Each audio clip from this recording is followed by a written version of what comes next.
Welcome to Brainish English Stories. Impossible, impossible, impossible, said everyone when they heard that Stark's Cafe was closed and that the building was being torn down. Stark's Cafe on Houston Street was a famous place in New York. It was where playwrights, from the most famous to the least known, made deals with managers. A special table at the end of the cafe was for this purpose, and when a manager was sitting there with a playwright, it meant they were doing business. Charlie, the lawyer, would then come and write the papers. Stark's Cafe. Actors in Alexandria, Egypt, made plans with their London friends to meet at Stark's. They didn't need to say, in New York. Stark's was the stage meeting place of the world.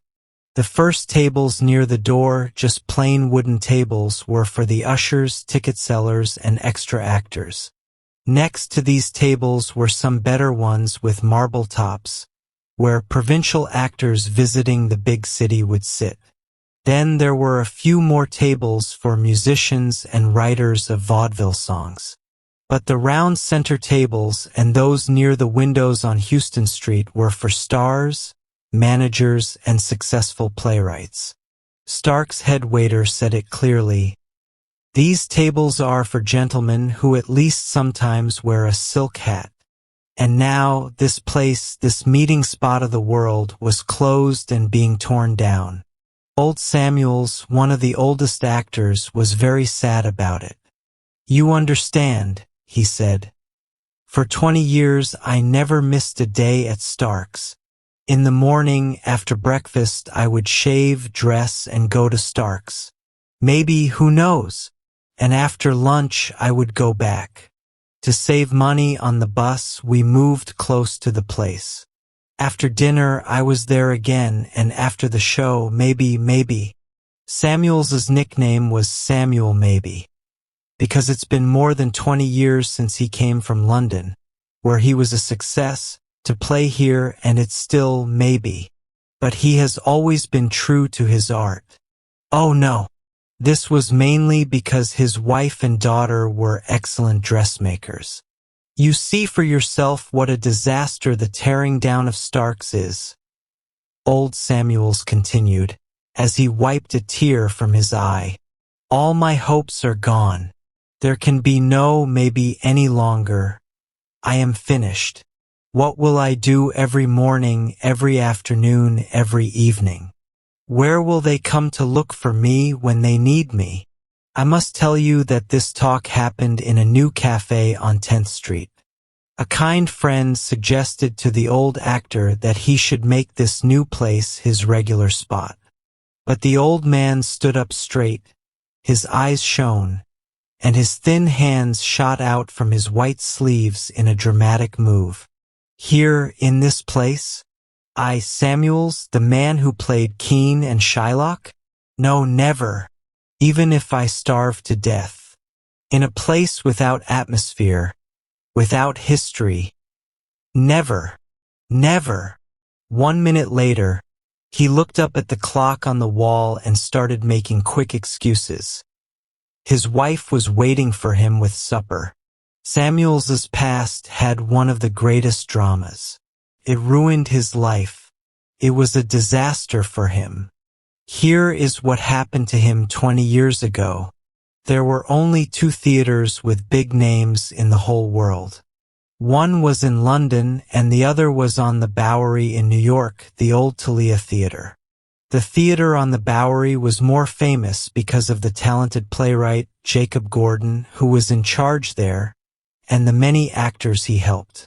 It was every London actor's dream to perform in New York. One of Samuels's friends had already become famous on the Bowery.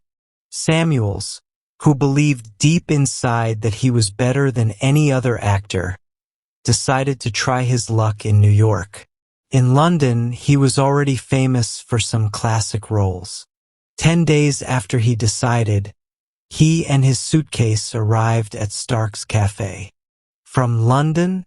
How is London? What's the new play there?" people asked. Samuels wore his best clothes and was allowed to sit at the center tables.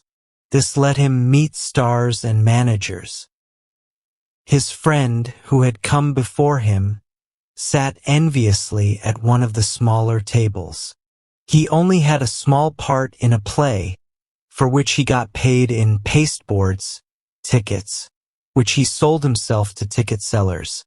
In those days, actors did not have $10,000 cars. Samuels's early success, being allowed to sit at the center tables, made his old friend, Cashin, very jealous. It happened that Gordon, the dramatic manager, saw Samuels, liked his face, and gave him a role right away in a new play they were rehearsing. That same evening, a message was sent to London to Samuels's wife. "Pack up and come with the baby." It brought Esther here 2 weeks later, just in time for the first night of the new show. Samuels's role was the one next to the star. Cashin had a very small role, as a servant to Samuels, who walked around in flowing robes backstage from one end to the other. Samuels waited behind the curtains for his cue. He had to come in with strong steps and say that he was leaving his unfaithful wife for her lover. Oh, how he was excited, waiting for his cue. It was supposed to amaze the audience. He was supposed to be even better than the star. And the cue was given, Cashin was near him, everything was ready. But just as he opened the door, Cashin gently but firmly stepped on poor Samuels's corn, on the little toe. The pain was so bad that Samuel stumbled and limped on the stage with one foot in his hands. Mechanically, he said his lines. Instead of using a loud and powerful voice to face the audience, he said them in a sad tone, like a whining dog, looking at the stage door with his back to the audience. It was so funny that the audience roared with laughter and couldn't stop. The heroine cried and begged, but it didn't help. The gallery kept laughing. When the curtain went down, Cashin had disappeared from the theater. The actors almost attacked poor Samuels. The playwright, Gordon, was very angry.